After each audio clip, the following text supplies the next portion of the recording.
Folks, Why Would You Ask That is a podcast that answers some of the weirdest questions. A lot of those are inappropriate for some listeners. If you're squeamish, easily disturbed, or just having a bad day, this may not be for you. But if you've got to know the answers like we do, stay tuned.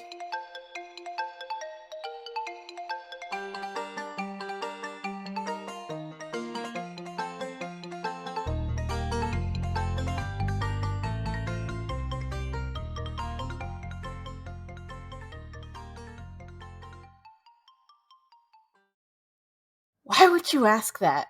Presented by me, M, and Karen, she, her, and Remy, he, they. And today we have a little something from Remy because we're coming back from a hiatus and we're like, I don't fucking know what's going on.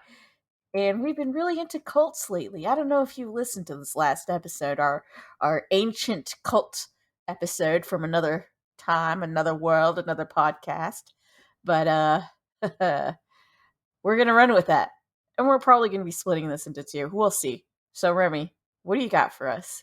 Well, in the last cult episode, for people who didn't listen to it yet or haven't at all or whatever, we talked about our personal experiences with cults, because all three of us have some variety of personal experience with cults, surprisingly. And we talked about the tactics that cults use to get people into them. And then I talked to you about two of them that are in our state or started in our state. And actually, I was looking at resources to put on the website, and I have like a ton of them, so many of them. And I have an actual update about one of those cults. ooh. Because one of them is dead. The Tony Alamo people are dead, but they made denim jackets that were bedazzled back in the 80s that were enormously popular with celebrities, like Michael Jackson had one and Dolly Parton had one and stuff. Wait, they had specifically these Colts denim jackets? Yes, they were really, really popular, the Tony Alamo cult jackets. Dolly, no. Yeah, hold on. Since I'm giving an update, let me open this back up, because I had a list of celebrities that had these jackets, a very tiny list. It was like, yeah, Dolly Parton, Mike Tyson, Brooke Shields, Burt Reynolds. All those people had Tony Alamo jackets. Fucking jackets. This jacket that Michael Jackson is wearing on the cover of Bad, that's a Tony Alamo jacket. I can't even see the lines. That's awful. Oh no. But then I was looking up these resources, and I found this one that's from like recently, that's called How Brutal Cult Leader Tony Alamo Amassed a Fortune with Bedazzled Denim Jackets. And when I opened it, and it's going on about how he made these bedazzled denim jackets in sweatshops here in Arkansas, Ugh. and how children glued rhinestones onto this denim, and they worked for 19 hours a day, and it was horrendous, and celebrities just absolutely loved them. And so one guy who escaped from the cult when he was like 17 is giving a little interview about how awful he thinks it is that celebrities nowadays are buying the jackets again. Oh god. That is awful. Because they know where they come from now. Tony Alamo was convicted of trafficking 9-year-olds across state lines for the purposes of sex trafficking and to be his child brides. What is Yeah. it Gross. with cult leaders that just like use it as an excuse to be nasty at kids? Yeah, he took, when his wife died, he was the one who kept her in a heart-shaped glass coffin for several months. Bro. On his property in northern Arkansas, telling everybody she was going to be resurrected at some point. Listen, I'm all for putting your lover in a glass coffin to admire as she decomposes, but man, she's not coming back, bro. You're not okay. You're not okay, no. But so celebrities are buying the jackets, like they're seeking out the jackets nowadays. Not okay. Not okay. That is an ugly ass jacket. I remember when the knockoffs got really popular. Yeah. So somebody, the reporter who's putting this together is like, to be fair, they're really cool jackets. Are they? I was like, are they though? Are they? Are they cool jackets? Some people really think so. And I'm like, some jackets are really nice. So I guess, but I can't see any examples of these jackets being very nice. This, for example, is a picture of Nicki Minaj from right now, currently. He's wearing this. So, wait, hold on. This Barbie jacket is one of their cult jackets? Yes, it is a vintage Tony Alamo jacket. What they would do is they would get a jacket, and then they would let them sit in like a bleach vat for a little while, and then they would screen print like Barbie or whatever on there in this case. And then a bunch of children, because they had tiny little fingers, would painstakingly glue a single Swarovski crystal or rhinestone or whatever onto the jacket, one crystal at a time. Oh my god. All of my heroes are betraying me. Nicki Minaj, Dolly Parton. So at the time, they didn't know that Tony Alamo was horrendous, because Dolly Parton would never. No, she would never. She would never. But, Nicki Minaj from the nowadays, from right now, currently, when Tony Alamo was convicted in 2009 and just died in prison like a few years ago, and everybody knows that he's a cult leader now, purposely seeking out one of these jackets because they're vintage. I'm disappointed. Disappointed. Disappointed. Yeah, and this guy Benjamin Rishi, who grew up in this cult, he was like, "I'm so disappointed." He says, I am too. It's like serial killer memorabilia. "It is. That's exactly what it's like." He said that these things sell for like an enormous amount of money on eBay and stuff. And he's like, "Yeah, I know, I get it." He said this one, the Barbie one that Nicki Minaj is wearing, was bought for like $1,500. No. But he says seeing people wear them like triggers his PTSD because he was a child making those jackets. I mean, yeah. God, that's so fucking rough. So there's an update, all you people wearing these stupid cult jackets. Miley Cyrus also bought one recently. Come on. At least make So your own. Christ, you don't even have to have a child do it. Just do it yourself. There are people on TikTok who like bedazzle the weirdest things, and it's actually very fascinating and calming to watch. Here's the banner to the article because it has like nowadays celebrities wearing the jackets. Just make your fucking own. It's so easy. Yeah, when I was a child, they used to sell the bedazzlers as toys, so exactly, just freaking do it yourself. Like, okay, I've legit spent like 20 minutes watching somebody bedazzle a Febreze bottle. Like, come on. It's not difficult. Just do it. If time I consuming. made one of these jackets, would anyone buy it? Do you think? You're not a serial Probably. killer or cult leader, but Not today, I'm not. Well, if you started, I'd probably have things to say to you. We'd all be very disappointed. I would be very disappointed. No one like, would be Karen, more why do you want a disappointed. child bride? Ooh, oh, no. There you go. There's the shame. Cult leaders are always like that. They're always just like, I'm going to marry 8 different women specifically, and I'm going to, like, do things to children. And you're like, why? Why? It's like in the handbook. It is very weird. You gotta, because I'd be down for marrying 8 different women because I'm polyamorous. But also, I don't want any of them to be a child. Yeah. I definitely don't want any of them. I don't even want any of them to be younger than 25. And 25 is really pushing it for me because, I don't know, there's like a certain age range where I'm like, I just not interested anymore. We don't relate anymore, man. And maybe it's because everybody I work with is like 25 and younger almost. They almost all are. And at some point, I'll just be talking to them and like, they'll be like, what's that? To like things that seem so common knowledge to me. And I'll be like, oh, I'm done. It's turned off. Like, oof. Oof. Ouch. Damn, did you have to say that?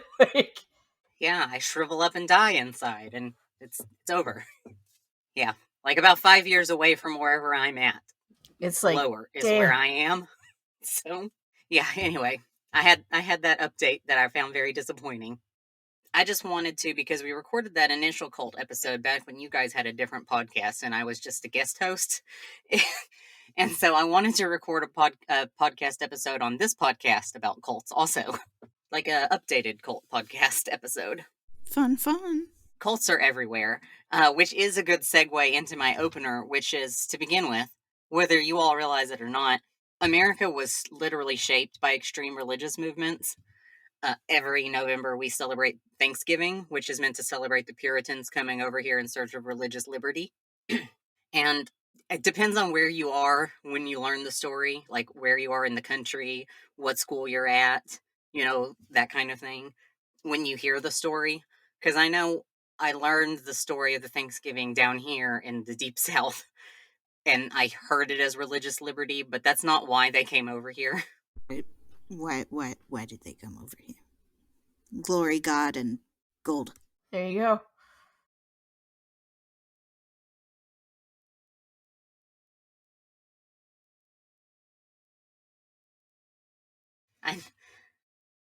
I know, but you said it, and it made me think, in Pocahontas, It's where he's watching them mine, dig a bunch of holes. mine for the taking.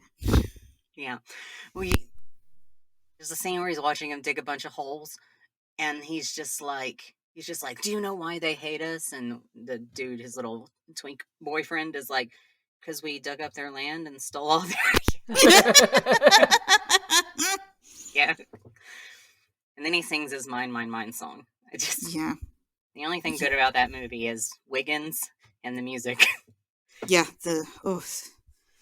like, I know that the songs are like, that there's that one song, Savages, that's a bad message, but the beat had me. The beat is good. Unfortunately. Yeah, it's an unfortunate bop.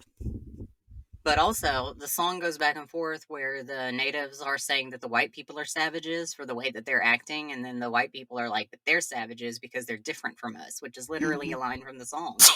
Mm-hmm. Bless you. Bless you. Thank you.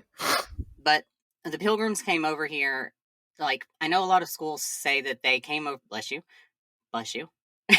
say that they came over here because they were being oppressed and they wanted religious freedom. And that's not why they came over here. They were being oppressed because they were religious fanatics. What?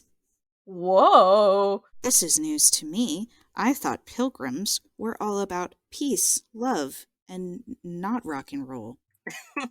Now, are you being sarcastic about it being news to you? Because if it is news to you, I will tell you about it. Please tell me about it. Either way, I do want to know more. In the Mayflower Compact, which is the governing document signed shortly before the Pilgrims disembarked in Massachusetts, the Pilgrim leaders said they undertook their voyage across the Atlantic, quote, for the glory of God and the advancement of the Christian faith, quote. So usually in this country, people are just citing that document as evidence for the claim that America was founded as a Christian nation, notwithstanding the fact that the Declaration of Independence and the Constitution, like, literally say no. So we've retold the story of them coming over here for hundreds of years now, and it's just sort of become a mythology now that they were coming over here for liberty and freedom. So a lot of what we know about the Pilgrims comes from direct firsthand recountings from their governor, their most famous one, William Bradford. Portions of his account are the thing that we get our knowledge from. So the description of the settlers as pilgrims comes from Bradford himself. He's the one who called them that because he took the word from the Bible. Like, for example, Bradford says, quote, it was winter, and they that know the winters of that country know them to be sharp and harsh, describing how they arrived here. What could they see but a hideous, desolate wilderness full of wild beasts and men, end quote. He was very dramatic, Bradford. Ugh. Douche. So the Pilgrims set up their colony with the intent that it was going to be governed by biblical principles, which you can also read in the Mayflower Compact. They wanted to, as I said, advance the Christian faith. The ones who came over to America, who everybody says came over here with religious freedom, those guys already had religious freedom before they came over here. So they didn't have a reason to come over here for religious freedom. So I'm going to rewind you backwards a little bit. Okay. Over in England, there was a group called the Puritans that were part of a religious reform movement called Puritanism, and it came out of the Church of England. And they didn't like the Church of England because they were like, this is too close to Catholicism, and we don't like that either. They thought Catholicism should eliminate ceremonies and practices that weren't directly out of the Bible. Mm-hmm. Puritans thought that they had a direct covenant with God to enact these reforms. And so they, like, under siege from church and crown, certain groups of Puritans migrated away from England. Wow. I mean, I don't know about you, but if a group of people today said, God directly told me that we're allowed to take over the government. I'd be like, fuck you, fuck that. Yeah, like, no. That sounds definitely untrue, because you know what God told me? He said, fuck you. God said no. Like, just like pull it out, like, excuse me. God said it's my turn to use the Xbox. So the Puritan movement was tolerated sometimes because, like, for a little while, England, had a Protestant king, but then they had a Catholic queen again. So it went back and forth a little bit. And then after a little while, the Puritan movement happened. And so some of them wanted something that looked a little bit like Presbyterianism, but then some of them were really radical. And they were like, no, we just have to have autonomy in general from all of it. You can tell us what to do. Yes. And then they started gaining some strength. And then the name Puritan was applied to them by people who didn't like them. What? Because they were calling them Puritans, like, oh, so you just want to be pure to the Bible, huh? Only things that come directly out of the Bible. So they were using the word Puritan to mean people who, like, quote, slavishly follow the Bible as guides to daily life. Or, quote, hypocrites who cheated the very neighbors they judged inadequate Christians, quote, from the history.com people. Damn. That's brutal. Yeah. And so it just kept kind of gaining speed in England, and it got to a point where it had too much wide support. And so they told him to leave. Good. Get out of here. You fucking crazies. But then, yeah, you might have heard me say that actually they had religious freedom before they came to America, and I'll explain. The pilgrims who came over here weren't fleeing from England for any reason, and they weren't being kicked out of England searching for religious freedom or anything. They had already gained religious freedom because the first place they went to a place called Leiden, which was a Dutch city. Yeah, they went to the Netherlands to escape the. So this is actually a story that I grew up with, right? Because for some reason Baptists believe that they come from the Pilgrims. I don't know. They side with the Pilgrims for a lot of reasons, and I can't really explain why, other than they're annoying. So they said that they ran away from England because they were facing religious persecution under Mary, Queen of Scots. And then they went to, even though I'm like, I don't know that this timeline actually matches up, but okay. Then they went to the Netherlands, and then they're like, yeah, but even there they weren't happy, or like they couldn't practice freely, so then they had to run to America. And America. I'm like, of all of the countries that are like not accepting of religion, I feel like the Netherlands is not up there. Yeah, so here's what happened over there in the Netherlands, I'll tell you. Thank you. So after they were removed from England in 1608, they were like, please leave. So they left England and they went up to Leiden, which is a Dutch city in the Netherlands. And there they were free to worship. And according to Pilgrim Edward Winslow in his own personal writings from the 1600s, enjoyed, quote, much peace and liberty in Leiden. They were perfectly free to worship as they chose up there. They didn't have any reason to leave. They were actually perfectly allowed to worship as they saw fit. Nobody made them do anything up there. They didn't have a reason to leave the Dutch Republic in like for any reason. The reason that they left after like 10-ish years of living there was because they decided that they didn't want to lose their language and that they weren't being allowed to be considered English citizens anymore. That's so dumb. Yeah. And that is the reason. It's recorded down in various pilgrims' writing, but like William Bradford is where people get a lot of their stuff from, and he was the governor. And his own writing says that they left because they didn't want to lose their English identity. Okay. So they Even though the English are the ones who, pushed you out, quote unquote. Yes. So their chief complaints were that, and also they didn't think they were making enough money as farmers in the Netherlands. So they signed up with like England because they couldn't go back to England, not allowed. so Mm-mm. so they signed up to sail over to America and make a colony. They went over there, made a colony. So here's the quote. They feared that the secular Dutch society that tolerated their religious beliefs also corrupted the morals of their children, causing them to turn away from the church and English identity. Bradford complained, quote, many of our children were succumbing to Leiden's, quote, manifold temptations and are being drawn away by evil examples into extravagant and dangerous courses, end quote. Christ.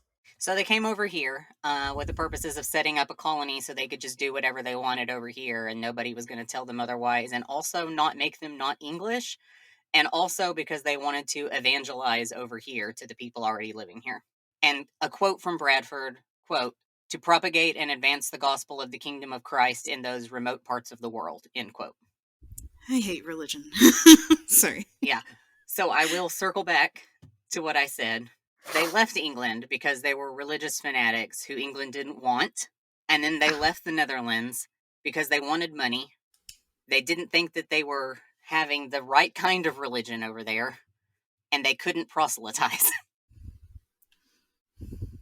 So they came over here so that they could do what they wanted, make more money, and also for the purposes of converting more people to Christianity. I hate that. Like, legitimately. Mm-hmm. Yes. So, depending on where you're at, like I said, when you learn the story of the Pilgrims, you probably aren't learning that version of it. Because I didn't learn that version of it until sometime later, I think in college, because I lived in the South. And I imagine that maybe up in the northern part of this country, you might learn that, or maybe over in the West, you know. I'm not really sure where they teach it better, but not down here. No, I don't think they teach it very well anywhere. I mean, I certainly didn't. If even if it's taught to you correctly, like the idea of them being kicked out of England, it's taught to you as England was being unfair and intolerant, rather than England was actually like, you know what, these people are kind of crazy. So it's lowering morale in our country and we got to get them out. You guys are wilding out. Please leave. So, there's a historian named Adam Morris who wrote a book about cults that I'll link on our resource page. Um, he talks about the Pilgrims coming over here to set up a, quote, city on a hill and to have it, like, do the things that I just said. And they didn't, like, they didn't manage to convert, like, an enormous swath of the country into their version of Christianity, obviously. But, like, the spirit that they came over here with did sort of layer itself really firmly into the bedrock that the country was founded on. Mm-hmm. And Adam Morris writes, quote, the impulse to purify the group through separation from mainstream society, now regarded as the signature of a cult, could not be more fundamental to the nation's history, end quote. True. Ugh, sad but true. It's So, sad, but true. But true. yes. So, from there, the U.S. has had its share of self-appointed prophets who were both playing into the foundation that the country started with and also trying to upend it. They attract followers as small as a few dozen. Like, if you listen to the last cult episode, I talked about the purple people here in Arkansas that had like 12 people, but they were horrendous, but they had like 12 people. Or tens of thousands, like the Jehovah Witnesses or Scientology. Mm-hmm. These people, and this has literally been since the Pilgrims got here in the 1600s. We literally started having cults. Not the Pilgrims necessarily, though you could argue a case. I would argue it. Yeah, they're a cult. But if you move past them, once we had some like more established colonies, we literally started having people that declared themselves to be prophets. We think of cults as largely religious in nature because they generally are, and it's because spirituality is a thing where people put a lot of like blind faith, both Socrates and Jesus recommended turning the other cheek and, like, not going after people who are trying to hurt you. No. Thanks. That's not how Jesus was ever. Like, I know that that's really common to believe, but Jesus was not about that life. He was very much anti-fascist. Fuck the police. The expression "turn the other cheek" is often misattributed. Is that the right word? Misrepresented. Yeah, there you go.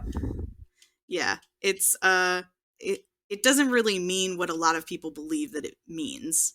In that the idea of turning the other cheek is not is more of like I think it's more like an insult to the person who slapped you. Forcing them to treat you as an equal. Yes, that one, which is very much how Jesus was. He was like, no, no, no, no, no, no, no. If you're gonna hit me like a man. Don't hit me like a bitch, you pussy. Sorry. That's very degrading to women and people with pussies, but I feel like sometimes Jesus has that vibe of like, fuck it. I don't think the body part, the pussy, is very strong in punching power. But you know what? I've been wrong about these things before. If somebody could prove to me that their cunt can certainly deliver a punch. Cunts can deliver babies. Yeah, but that's like ejection. What is your I mean, isn't your fist just I mean, I guess it's not ejecting, but it is going forward in order to punch something. You're telling me your pussy. You know what? I just remember there's a video out there of someone like crushing an egg with their punani. Pussy. She's built different, but I swear to God. Yeah.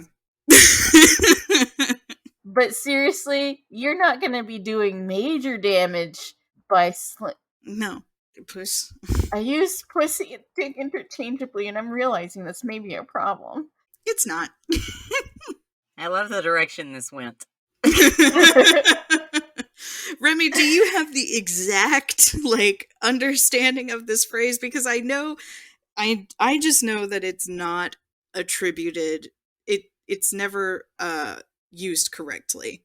Christians use it as an excuse for them to be like holier than thou, but it was never actually Jesus's intention to be holier than thou, except for more like I'm better than you physically, mentally, emotionally, canonically, punonically. Get it right. I'm sorry. God. Yeah, I looked Crisis Punani can definitely deliver a punch. I looked it up. The verse is Matthew 5:38-39 says, "You have heard that it was said, eye for an eye and tooth for a tooth, but I tell you, do not resist an evil person. If anyone slaps you on the right cheek, turn to them the other cheek also," for the full verse. So some historians, analyzing the historical background of that, says, in Jesus' day, Israel was Roman-occupied territory. If the Jews, as subjects of Rome, did not comply with a Roman soldier's requests for anything from a drink of water to handing over personal property, a swift backhand to the right cheek was common. It says Roman soldiers tended to be right-handed. When they struck an equal with a fist, it came from the right side and made contact with the left side of the face. When they struck an inferior person, they swung with the back of their right hand, making contact with the right cheek. In a Mediterranean culture that made clear distinctions between classes, Roman soldiers backhanded their subjects to make a point.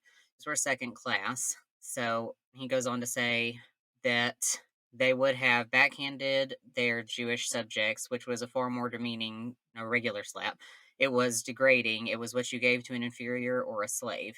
To not break down emotionally and simply turn the other cheek meant that the soldier couldn't slap you again on the right cheek. He can't slap you with his left hand because that's unclean for both of you. The soldier's only option was to slap with the palm of his hand, and this is not the way to slap a slave. This was reserved for equals. So by giving the other cheek, the degraded person asserted his humanity in a brave countermove, but also you're doing it humbly in the face of an oppressive system, still showing courage. Yeah. Yeah. So Jesus is like, punch me, I dare you. I fucking dare you, asshole. And I never heard this before, which is why I just looked it up, because I've only heard it taught the other way, as I imagine most people have. Mm-hmm. It's the way I But grew up with, so. I should have known, because Jesus is a drama queen. Yeah. And, you know, he's a messy bitch that lives for drama.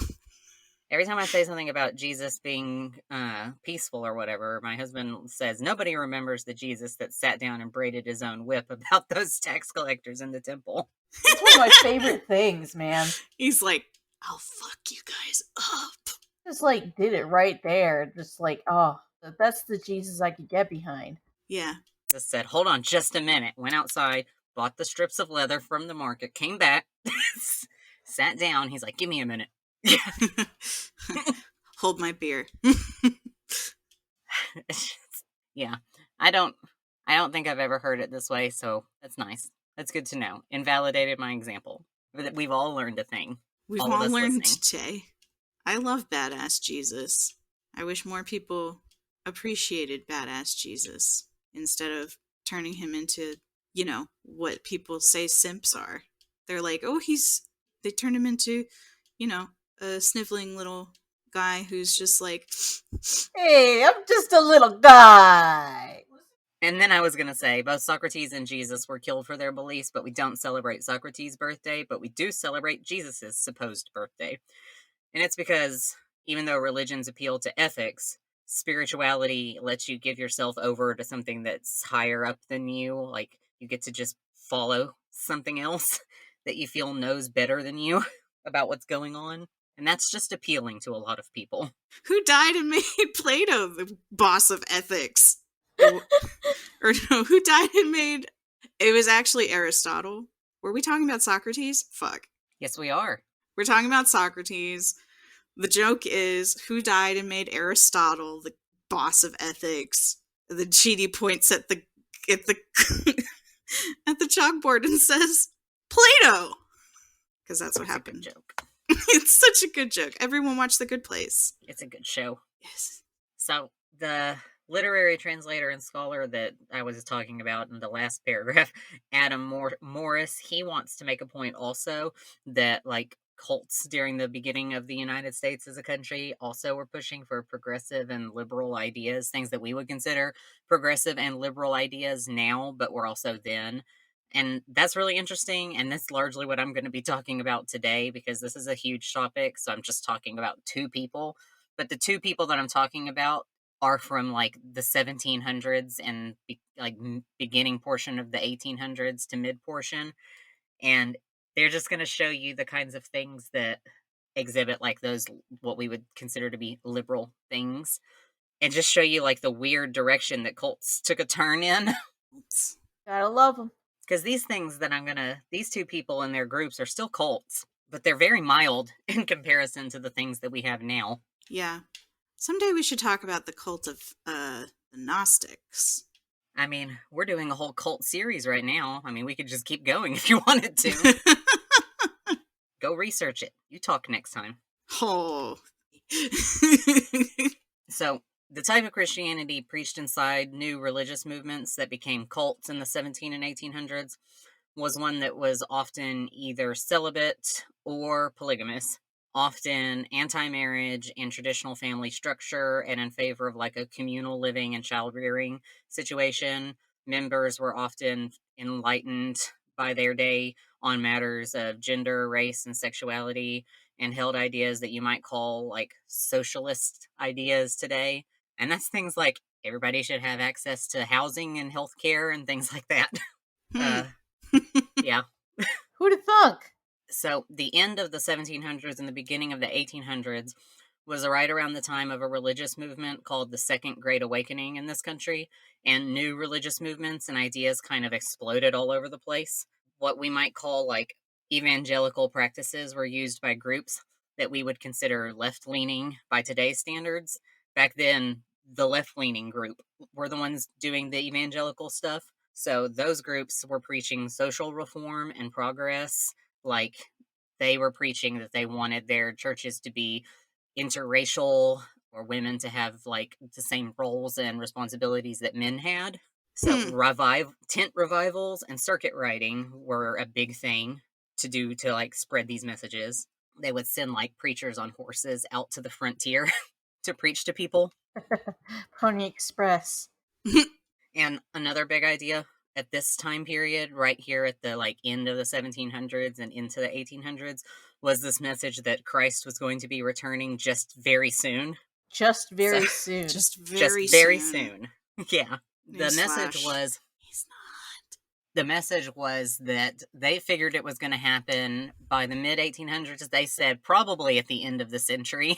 Probably. I mean, I don't know for sure, but I just called God and he was like, "Hey man, gonna have a bed ready for my kid, you know? He's coming back from university, so I don't have any place in my place. You think you could hold him for a little bit?" And the Colts are like, "Yes, absolutely.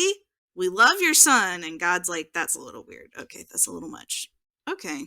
hooray." Thanks. So, yes. Sorry. Very soon did to them mean the end of the century, like the turn of the 1900s, but also, it's joking. You guys are saying things that are jokes, but also, they did also mean, or just sometime later. We don't really know. Oh no. Or just sometime later. There's really no way to tell.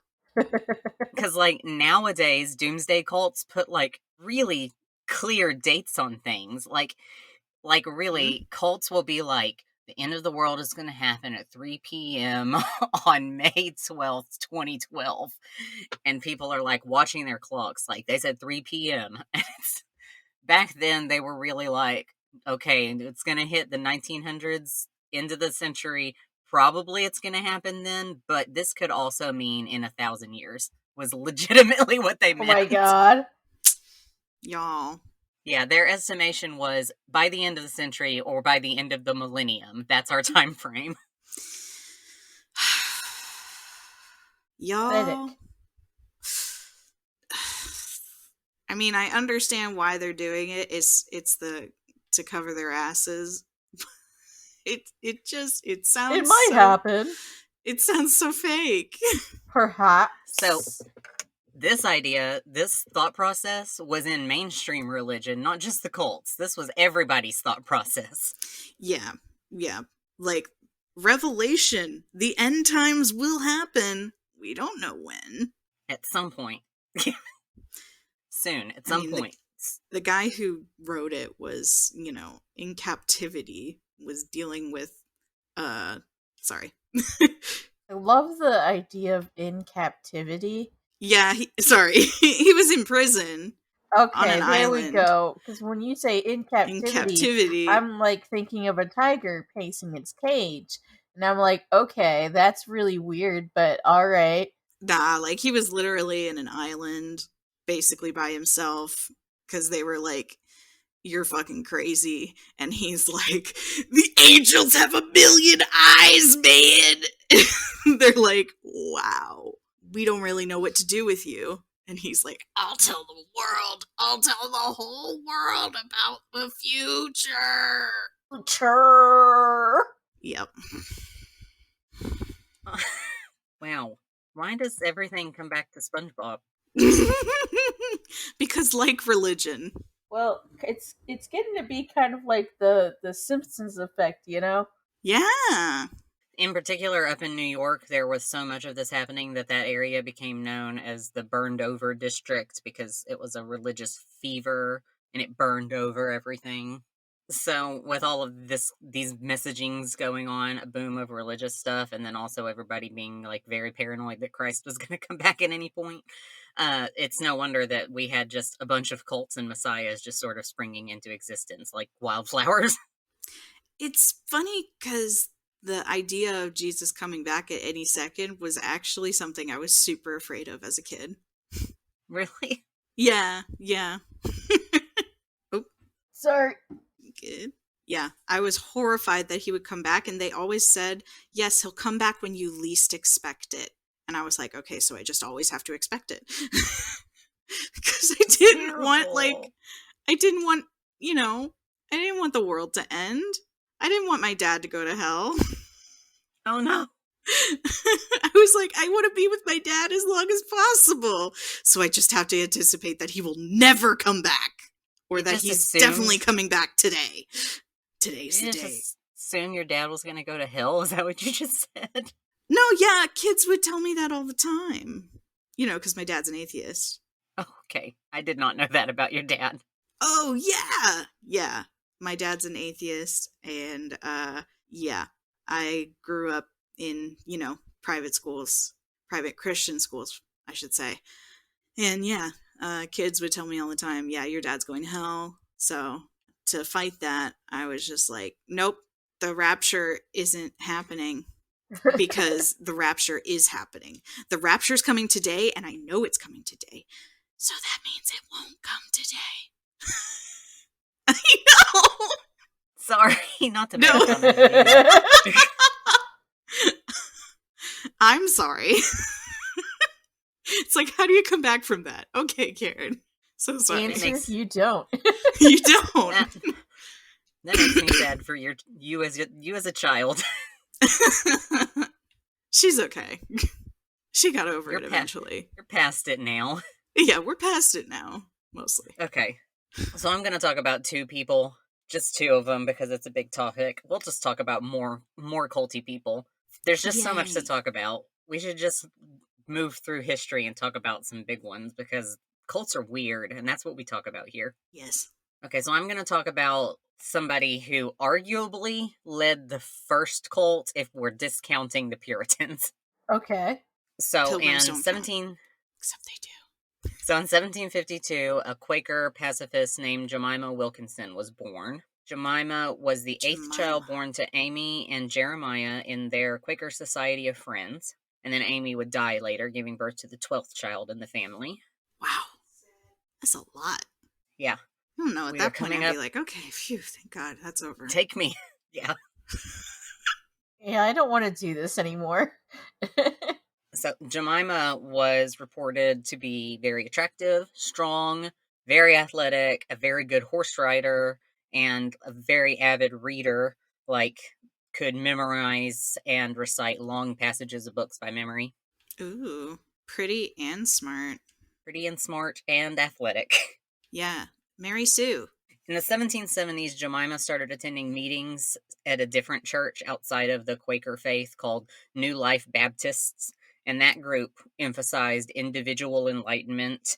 And then after Jemima started going there, the Quakers disowned Jemima and several of Jemima's siblings also.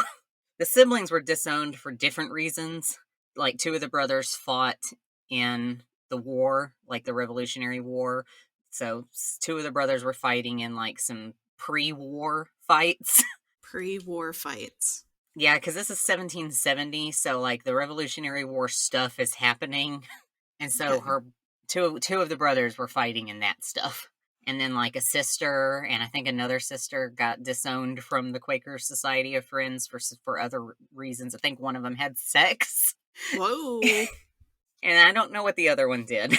Maybe she spat. Spat? Listen. People didn't like when women spatted. People still don't like when the women spit. Spitted. So, in 1776, Jemima contracted what was probably typhus and was bedridden and near death with a very high fever. And so some neighbors kept a death watch and sent for a doctor that was 6 miles away. After several days, the fever broke, but the person who woke up was not Jemima. Came back wrong. Or she came back right. Don't want that. Don't like that. You don't have a choice. This is in the past. Ah! Curse fate that has already been struck. Okay. So the person said that Jemima had died and received a revelation from God through an archangel that there was, quote, room in the many mansions of eternal glory for thee and for everyone, quote. Jemima's soul had apparently ascended to heaven, and the body had been reanimated with a new spirit charged by God with preaching his word. Okay. That spirit... Definitely used body. Definitely a used body. That spirit took on the name Public Universal Friend. Public enemy Universal. number one. The name Public Universal Friend referenced the designation that the Society of Friends used for members who traveled from community to preach, which is public friend. So, like, instead of being a public friend who's going like Quaker community to community, they're a public universal friend because they're going to preach to everybody. No discrimination. That's nice. That's nice, at least. So from then on, the friend refused to answer to the name Jemima, just like flat out ignored or chastised anyone who used it. Wow. The friend didn't identify as male or female, and the friend went by male pronouns for a while, but eventually the friend rejected all gendered pronouns. Yeah. So it was the 1770s, so people asked about the friend's gender and pronouns, of course, but the friend would respond, "I am that I am." That's right. Followers of the friend respected the wishes and refused to use gendered pronouns even in personal journal entries regarding the friend, so that's very nice of them. Yeah. Wow. People should be more like Quakers. Well, sometimes. Listen, of all of the religious groups, I feel like Quakers are like better than most. They're not Puritans, like to the extent that Puritans were Puritans. Quakers are a little bit different, aren't they? Yeah, Quakers are different. Quakers opposed slavery during the time of slaves and didn't keep slaves, and they've always been just mildly more progressive than the rest of the Christian branches.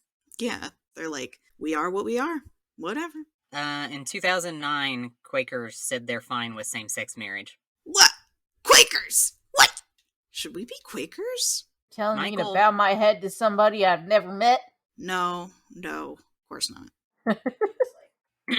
Yeah, apparently. Good for them. Good job. I mean, like anything else, they're not gonna all be that way. That's true. But still.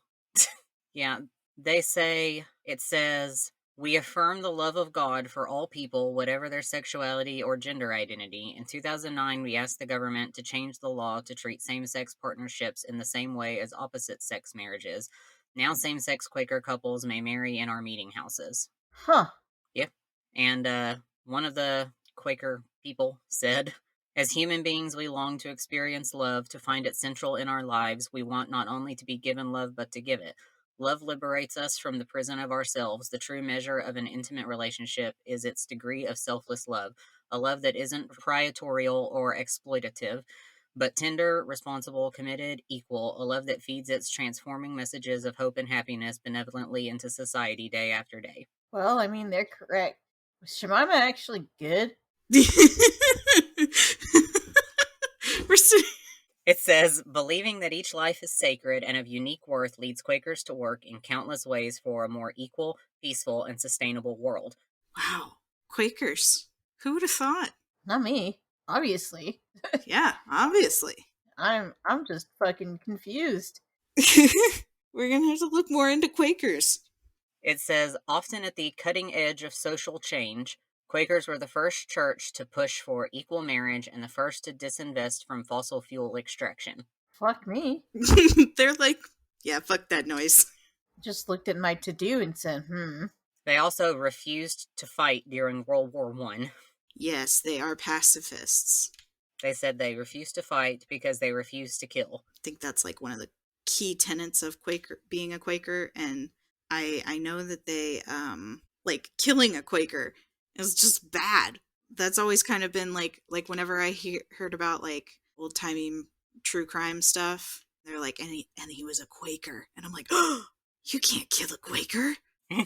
They don't wish death on anyone. During World War I, they worked to save lives, and it says that because of that, they were awarded the Nobel Peace Prize in 1947 because of their war relief work.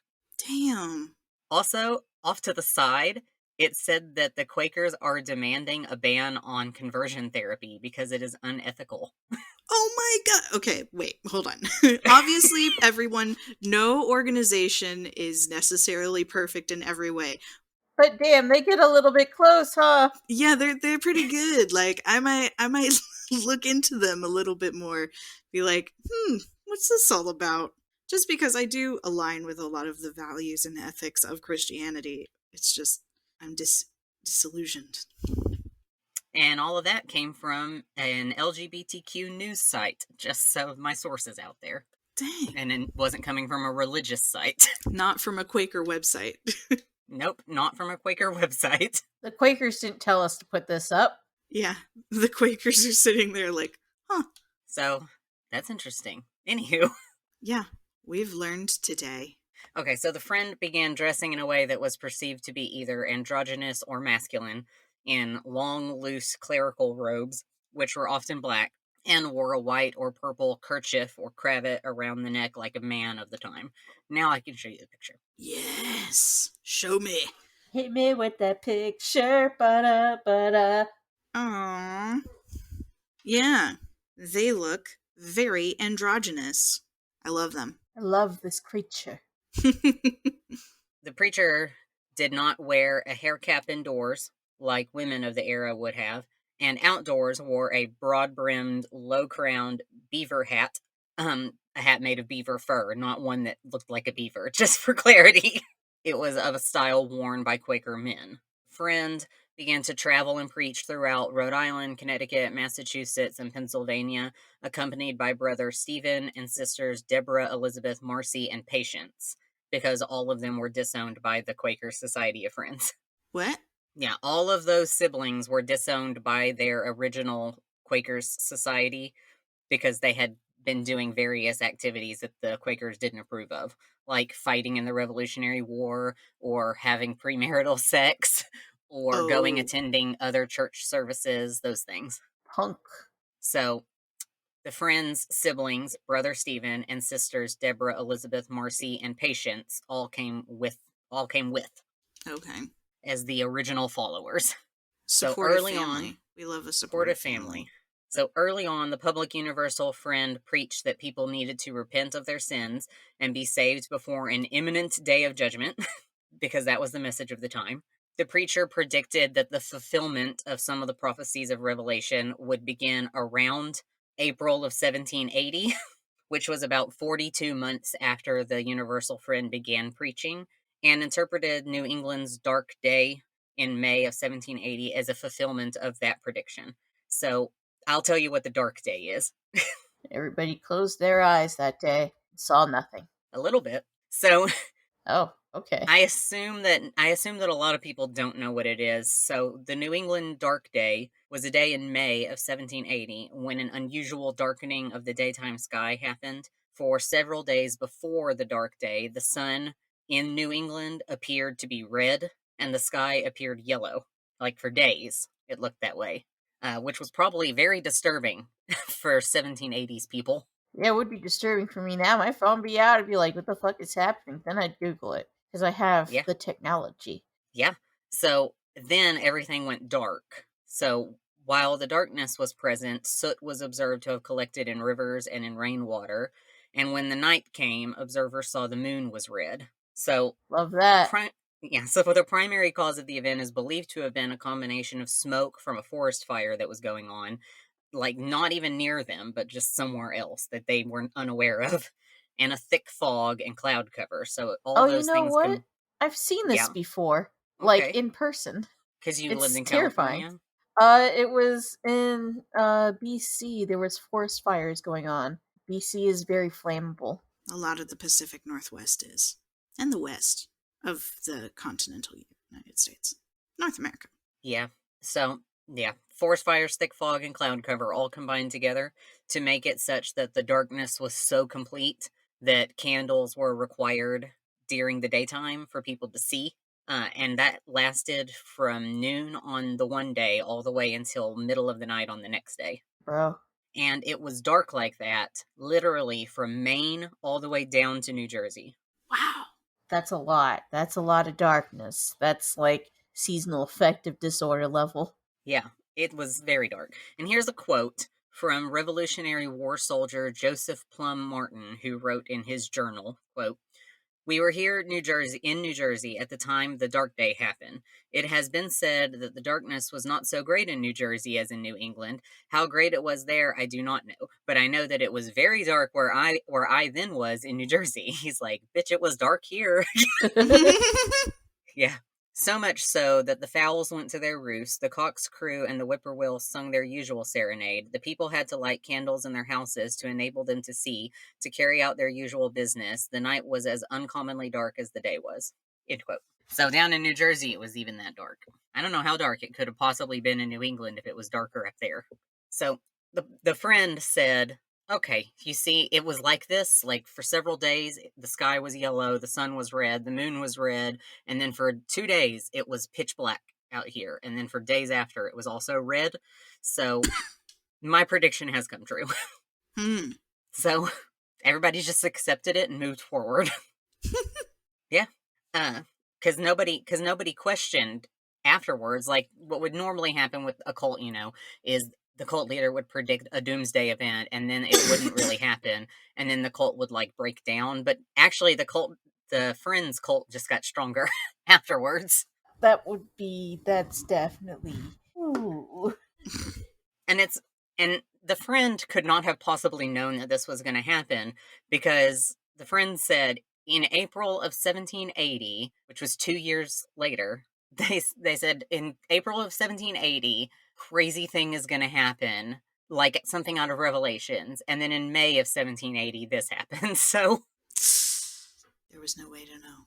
There was no possible way to know. So just very coincidentally, or this person actually did have some sort of weird psychic ability. Or maybe there really was an angel in there. Who knows?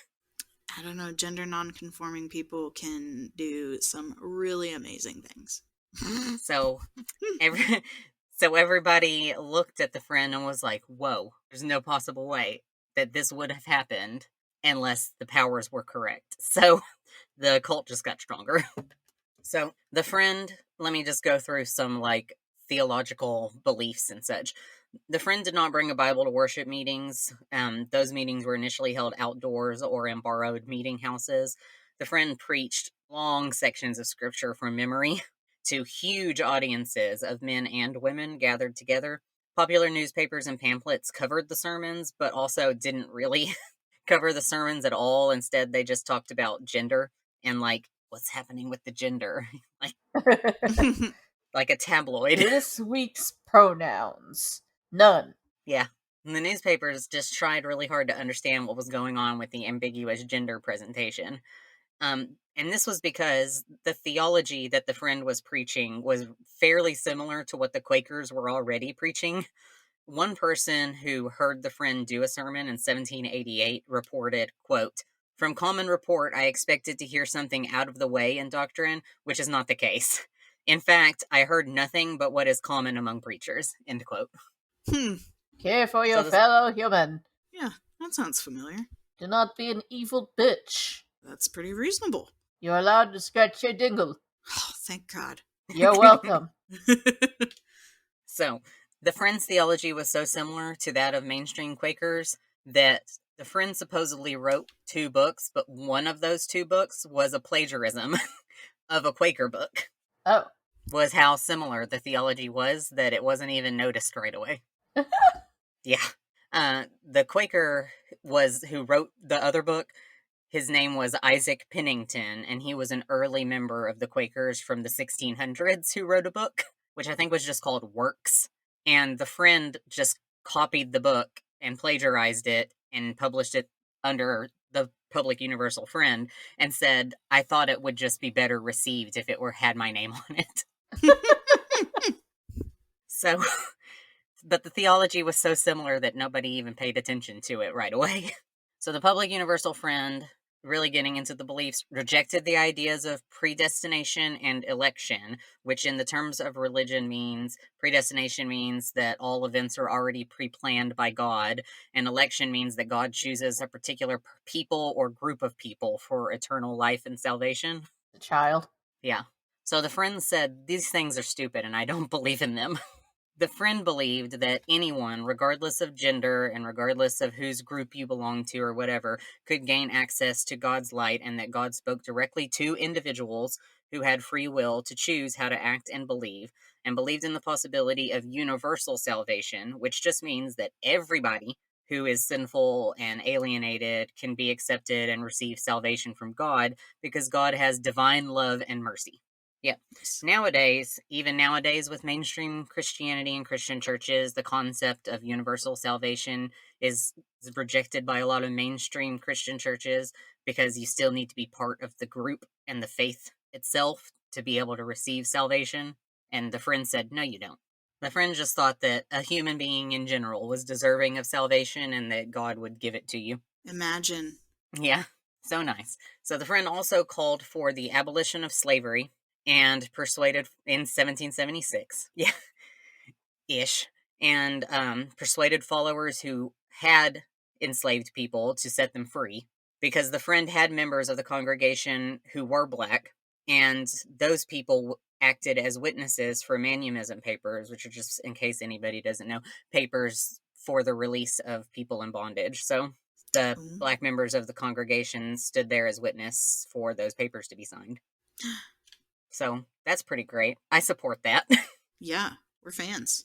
The friend preached humility and hospitality toward everyone, kept religious meetings open to the public, housed and fed visitors, including people who just came out of curiosity, including indigenous people, because the friend had very good relations with the indigenous people of the area.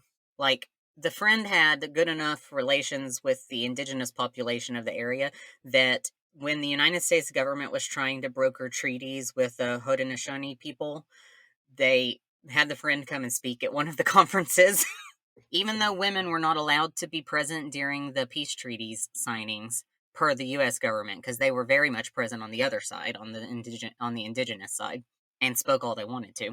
But on the U.S. government side, women weren't allowed, and the friend was perceived as a woman frequently. But no, the friend was allowed to speak at these things. Yeah, because So it's better to be not a woman than a woman. So there was one treaty signed that essentially the U.S. government and the Haudenosaunee Confederacy, and they signed it to try to make sure that there wasn't going to be like another war happening between that group and the U.S. government, because they were like, please, we do not want to have more fighting.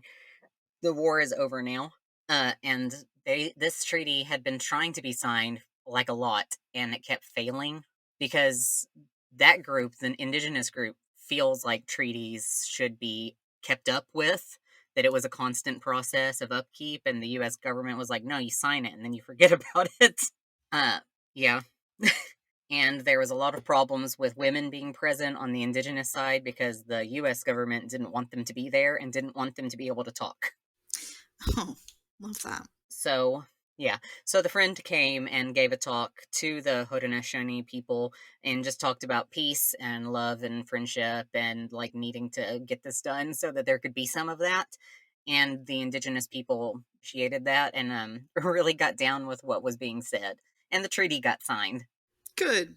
Damn. Quakers. Yeah. And the friend had very few personal possessions, and mostly it was just stuff given by the followers, and never even had any real property in their own name. The friend preached sexual abstinence and disfavored marriage, but also didn't care if anybody else did those things. So personally, sexual abstinence and disfavored marriage, but also you don't have to be celibate, and you can get married if you want to. So you are allowed to touch your dingle. You are allowed to touch your dingle. And especially preferred marriage and having sex inside of marriage, preferable to breaking abstinence outside of wedlock. So plenty of followers got married, but there was a big proportion also who were unwed, and it was a lot higher than the national average of the time. And the friend thought that women should be more equal to men, and specifically said that women should not obey men and should be obedient to God and not man. Fuck yeah. Yeah. And so because of that, the friend's followers included some 4 dozen unmarried women that made up a group called the Faithful Sisterhood, that took on a bunch of leadership roles in the group that were generally reserved for men. Dang. Yay. Yeah. And I also want to say, because this is just a side note I was reading in the biography, the friends preached celibacy and not being married, but also there was a woman in the group named Sarah Richards, and she had a husband, right? But then when her husband died, she and her baby went to live in the friend's house, and Sarah, like, dropped her last name and took the last name Friend, Sarah Friend, and then started dressing androgynously also. And the friend, like, trusted Sarah above anybody else and, like, sent Sarah to preach in different parts of the country on behalf of the friend, and nobody else did that. And when Sarah died, Sarah left her baby in the custody of the public universal friend and said, "Here, I want you to take care of my baby." And I was like, Very gay. this is suspect. Because there was more than Sarah living in the house with the friend. There was like a group of women that lived there, but also just that one woman changed her last name to Friend and got to go preach in other parts of the country. Had that level of responsibility, and also that's the only one who raised a baby in there and then gave custody of that child to the friend. Wow. They were completely married. Uh, I haven't read anything that says that they had any kind of that kind of relationship, but I have to believe it was happening. Honestly, historians don't believe enough in gayness. Well, not about this person. The friend has been written about extensively by queer scholars. Oh, really? The friend is widely considered to be like one of the first transgender or non-binary symbols in history in this country. Even though the friend didn't identify either one of those ways, there wasn't language for it. So historians who write about queer history in this country have written about the friend a good bit, actually, trying to like piece where they fit, if they actually fit into like a queer history of the United States, or if they only identified androgynously because a spirit and an angel is androgynous, because spirits and angels do not have a male or female identification, because it says that in the Bible, that there is no male or female in front of God, is a quote from the Bible. And so there's like an argument in the scholarly world about whether or not Friend could be considered a queer icon in history, or if the friend only took on a genderless form because of the belief that there was a genderless being living inside. So, yes, it is perplexing. That's why I wanted to talk about them. So despite general consensus that there's not ever any queer history writings from the 1700s, in this case, there actually is. There actually has been plenty of scholarship written about this particular person. So, but nothing about this particular relationship that I could find, right, just like on a cursory search. It just reads gay. Like an Arrow Ace partnership. Yeah. It would need to be that, because the friend didn't want sex or marriage for themselves, because that's what they preached about, you know? So it would have to be that way. It feels that way. I'm going to do more research, is what I'm saying.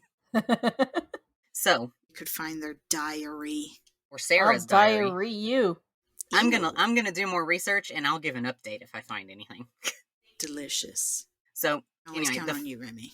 so the friend built a community, an actual whole community in Western New York, and it just filled up with followers, and it became the largest non-native community up in that section of New York. Yeah. And then this is where issues arose.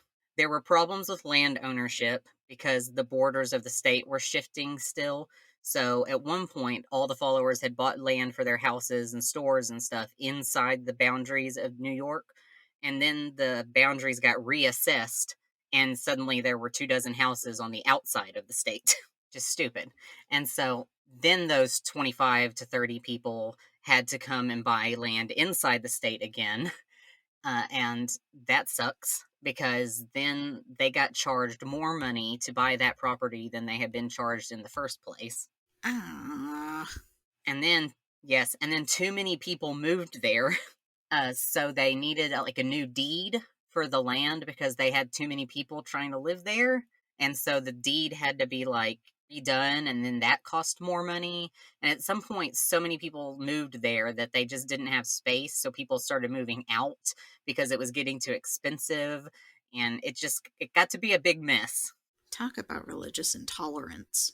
That's so mean. Then these two guys, last names were Parker and Porter, or Potter and Porter. Either way, these two guys got really greedy and decided they wanted to own all of this land and property for themselves. So they Potter. started being a real problem. These guys, yes, these guys, plus a couple of disillusioned followers, started just making a whole bunch of problems. So the friend and all of the followers, and it specifically said Sarah convinced the friend not to move to Canada because the friend was trying to move to Ontario and take the followers up there, and Sarah specifically convinced the friend not to go there. The quote She's like, was, no, you can't move to Canada. And they're like, fuck if I can't.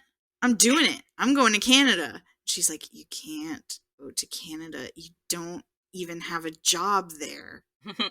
Everyone says they're going to go to Canada. They never do. Well, I'm doing it. So some of the followers bought property up around Ontario, so the friend was going to move there, and then it specifically said Sarah convinced the friend not to move so far away. Oh. She said, please don't leave me here with these maniacs. Friend's So like, fine. the friend and the rest of the followers moved on to a new chunk of land and called it Jerusalem, which is still a town. You can go there still. It's its own place now. You can go there. To Jerusalem. And yeah, it's a city and you can go there. So two men and some disillusioned followers, those guys, they tried to have the friend arrested for blasphemy then in 1799, even though the teachings are virtually the same as Quaker teachings anyway. So one officer tried to seize the friend straight off of a horse during a ride, but I mentioned, remember, that the friend was an excellent rider and they just escaped. Yeah. Oh, cool. This would make a great movie here.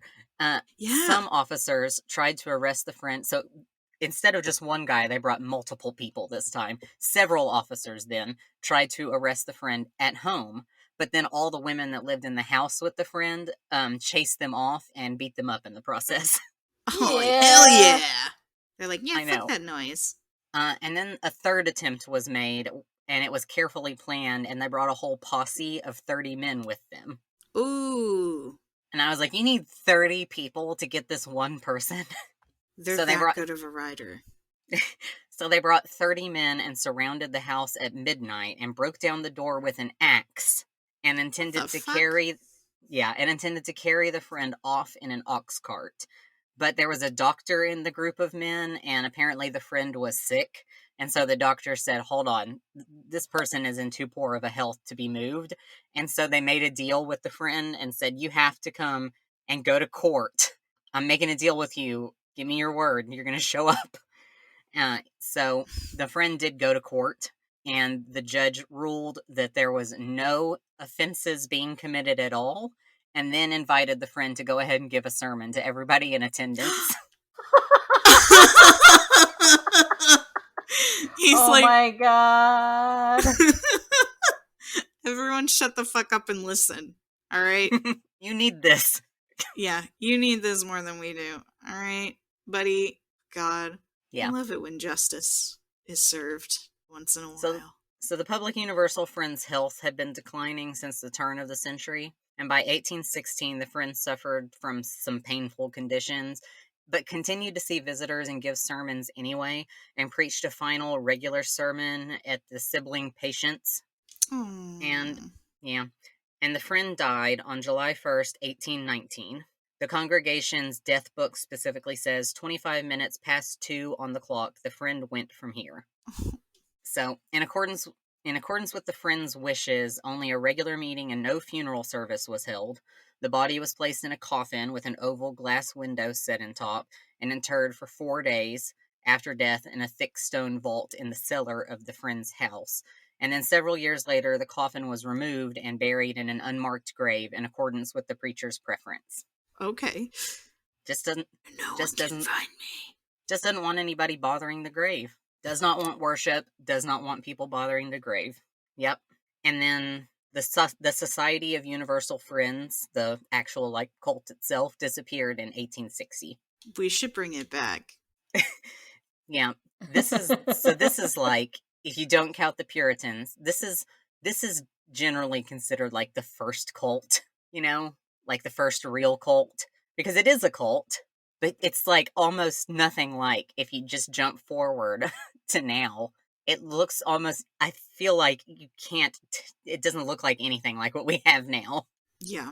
These people were so peaceful. Yeah. Like, that's not really what I think of when I think of a cult. It's not You this think nice. of Charles Manson. Yeah. Beach Boys. Yeah, but the Public Universal Friend still had a cult. Do things the way that I'm telling you to do them, and these are like things involving your body and your finances and your property and your religious belief structure. And come live with me on my essentially commune that I'm building.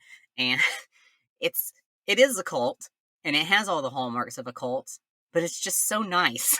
Yeah. Yeah. So the Friends' home and temporary burial chambers is still there in Jerusalem, and you can go see it. And it's included on the National Register of Historic Places. And in Yates County, New York, the Yates County Genealogical and Historical Society Museum has an exhibit where there's a portrait. The Friends' Bible, carriage, hat, saddle, and documents are there from the Society of Universal Friends. Huh. Well, guys, that's it for part 1. Thank you for sticking with us today. After a lot of technical difficulties, you might notice some things are a bit off, but whatever. I hope you don't notice. Anyway, you could drop us a question at whywouldyouskthatpod@gmail.com, or you could go to our website, whywouldyouskthat.com, and fill out the little form there. Remy made it nice and easy for y'all to do that. So we're going to have a part 2 to this. We're talking about more cults. We're in a very culty mood. So good night. Or day.